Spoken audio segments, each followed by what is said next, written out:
de Rabbi Ishmael. Donc, m'a dit, ça va bien pour l'enseignement de la maison d'études de Rabbi Ishmael, car d'après eux, effectivement, les mots Tsemer ou Pishtin, l'un des langues qui sont écrits au sujet du mélange d'espèces, sont en trop, et donc ça permet de faire le rapprochement avec la règle des franges à mettre aux quatre coins, qui est juste après, et dire que on a le droit, cette obligation repousse l'interdit du mélange d'espèces de l'Inde et de l'Inde.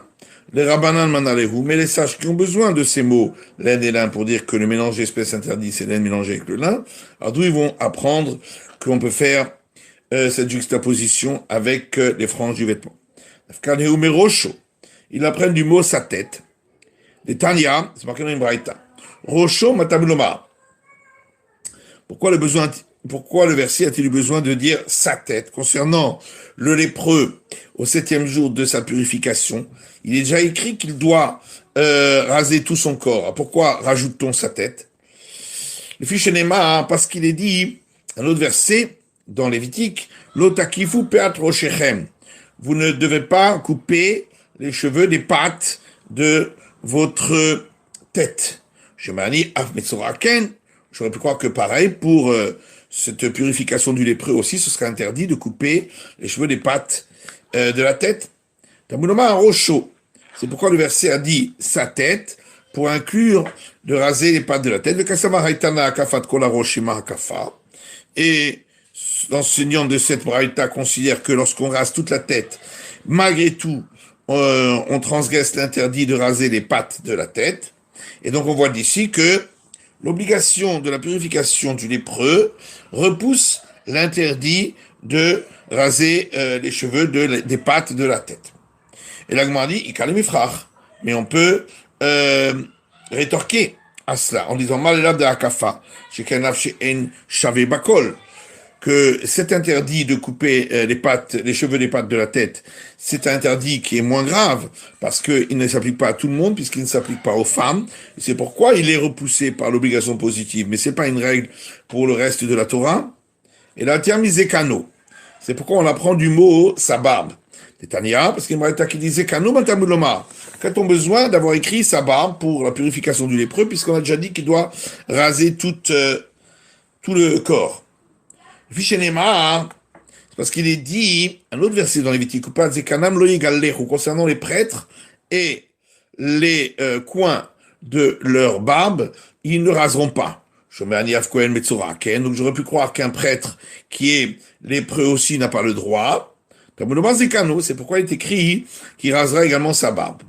Et puisqu'on n'en a pas besoin pour le cas d'un interdit qui n'est pas valable pour tous, comme ici l'interdit du Kohen, du prêtre, on l'utilisera également pour les interdits qui sont valables pour tous, qui sont repoussés par une obligation de la Torah. Mais j'ai quand même besoin de ce verset pour lui-même. Parce que j'aurais pu croire que les prêtres c'est différent, étant donné que la Torah leur a donné des obligations religieuses en plus des autres. Et donc, même si c'est un interdit qui n'est pas valable pour tous, malgré tout, il ne serait pas repoussé par l'obligation de la Torah, et donc on vient m'apprendre qu'il est repoussé. Et là, mais en vérité, on apprend du mot sa tête selon un autre enseignement d'une autre braïta. Les Tanya, c'est une braïta qui dit Rosho matabuloma. Quand on a besoin de dire sa tête pour la purification du lépreux. Le fichier Neymar, parce qu'il est dit, un verset dans les nombres, Ta'alo Ya'avol Rosho, que l'abstème ne devra pas passer de l'âme sur sa tête. Donc j'aurais pu croire que le lépreux qui en même temps abstème ne pourrait pas non plus au 7e jour de sa purification. C'est pourquoi il est écrit sa tête, il devra raser. Donc on voit que l'obligation ici pour le lépreux repousse l'interdit pour l'abstème. Seulement on peut repousser, rétorquer en disant mal que ici l'interdiction pour l'abstème lorsqu'il est lépreux c'est une interdiction qui est moindre. Parce que ce vœu d'abstème, on peut toujours le délier. Dis-le tes maris. Si tu ne dis pas cet argument, nous avons une règle qu'une obligation positive de la Torah ne peut pas repousser un interdit qui est aussi une obligation positive. Pourquoi on n'apprend pas de chez nous ici concernant l'abstème? On voit que l'obligation de couper les cheveux repousse l'interdiction pour l'abstème, qui est également une obligation positive de garder ses cheveux. Et là, donc forcément, pourquoi on n'apprend pas de l'abstème? Parce que on peut rétorquer en disant que les règles de l'abstème sont plus légères, parce qu'il peut délier son vœu. Et donc ici aussi, on peut repousser l'argument en disant que l'abstème, il a ses interdits sont plus légers puisqu'il peut les délier. Et là, les olam mikrakama. C'est pourquoi il faut toujours expliquer, comme on l'avait dit au départ, qu'on apprend du premier verset concernant la juxtaposition entre l'interdit des mélanges d'espèces laine et lin, et les franges aux quatre coins. Et où trouve-t-on un mot en trop alors? Parce que le verset aurait pu dire les tzitzit, les fils au coin des vêtements, tu feras. Pourquoi c'est écrit gedilim, des franges, qui n'est pas le mot qui a été utilisé dans les nombres? C'est donc que cette expression est en trop. Shmarmina, les afflouillés, et donc c'est pour nous permettre de faire cette déduction par juxtaposition. L'agma dit maintenant, ce mot-là, de frange, c'est pour nous apprendre le nombre de fils qu'il faut y avoir. Parce que le fait que c'est écrit Gédil, une frange, ça fait 2 fils. Gédilim, comme c'est marqué des franges, bah, ça fait 4. Assez Gédil.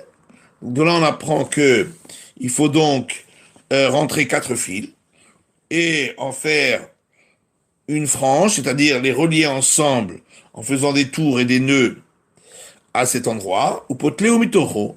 Et puis ensuite, de là, en faire partir des fils vers le bas.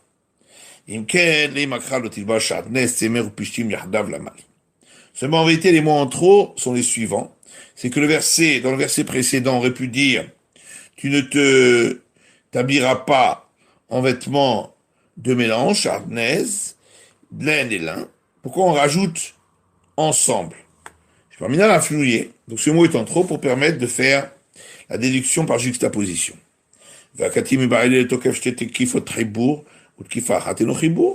Mais en vérité, demande Agmara, j'ai besoin de ce mot ensemble pour dire que si on fait qu'un point de couture entre la laine et le lin, ce n'est pas considéré comme ensemble. Et si on fait 2 points de couture, là c'est considéré comme ensemble et c'est interdit. Seulement le verset aurait pu dire, tu ne te revêtiras pas de laine et de lin ensemble. Sha'atnez amadi. Le mot sha'atnez, qui veut dire mélange, qu'est-ce qu'il vient nous apprendre? Je termine à la flouiller. C'est donc que le mot est en trop pour pouvoir permettre de faire la déduction par juxtaposition. Fakatimi ba'ele, la dit maintenant, j'en ai besoin pour autre chose, pour nous apprendre à Tcheshua, Tavouy Vénouz, que les fils, le mélange, c'est seulement lorsque les fils utilisés ont été peignés, filés et tissés. Et là, Kula Mishatnes Dafka. Mais en vérité, c'est le mot Shatnes qui est en trop parce que on aurait pu dire directement filet, peigné, filé, tissé. Pourquoi on a employé ce terme Shatnes qui est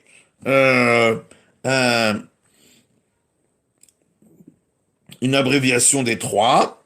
C'est pour montrer que le mot est en plus pour permettre de faire la juxtaposition. Donc d'ici, nous avons appris que Une obligation positive repousse un interdit lorsqu'il est seul.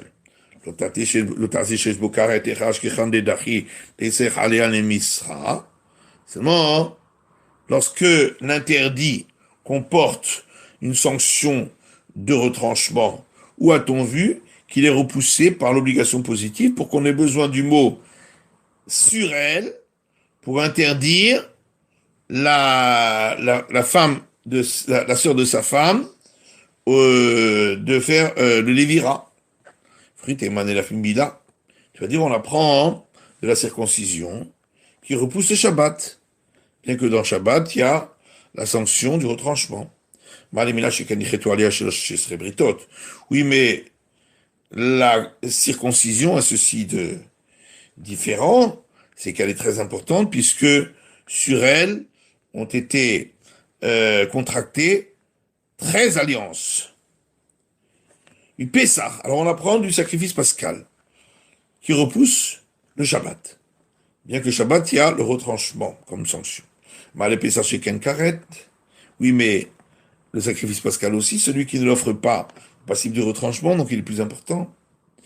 Alors mitamid, on apprend du sacrifice quotidien qui repousse le Shabbat. Malé Tamid chez Ken Tadir. Oui, mais le sacrifice quotidien a ceci de plus important que les autres, que c'est une obligation qui est là tous les jours. Radaloatia. Ok, donc de chacun des cas, on ne peut pas apprendre. T'étais mitarté, mais peut-être de 2 cas ensemble. Mais t'étais, de lesquels? Mimila ou Pessah, de la circoncision et le sacrifice pascal, chez Ken Karet. Oui, mais tous les deux ont ceci de particulier, que si on les observe pas, on est passible de retranchement. Du Pessah Vetamid, du sacrifice pascal et sacrifice quotidien, chez Ken Gavoa. Ils ont ceci de particulier qui sont offerts directement pour le Très-Haut. Mimila Vetamid, de la circoncision et le sacrifice quotidien, chez Ken Yeshua Lifnei Adibour. Ah non, ils ont quelque chose de particulier, c'est que ils ont été observés déjà avant le don de la Torah. Vadiba demande à Amar, d'après celui qui dit, Ola chez écrit vous Israël Bamidbar, Ola Tamid Ava, que l'Holocauste qui a été offert par Israël dans le désert juste avant le don de la Torah était un holocauste du sacrifice quotidien.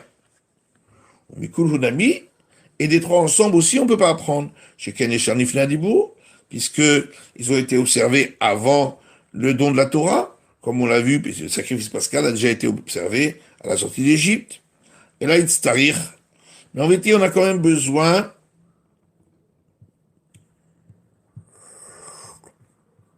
et on verra au prochain cours pourquoi. On a quand même besoin de cette déduction du mot Aléa. C'est la fin de l'étude du DAF et de la feuille numéro 5.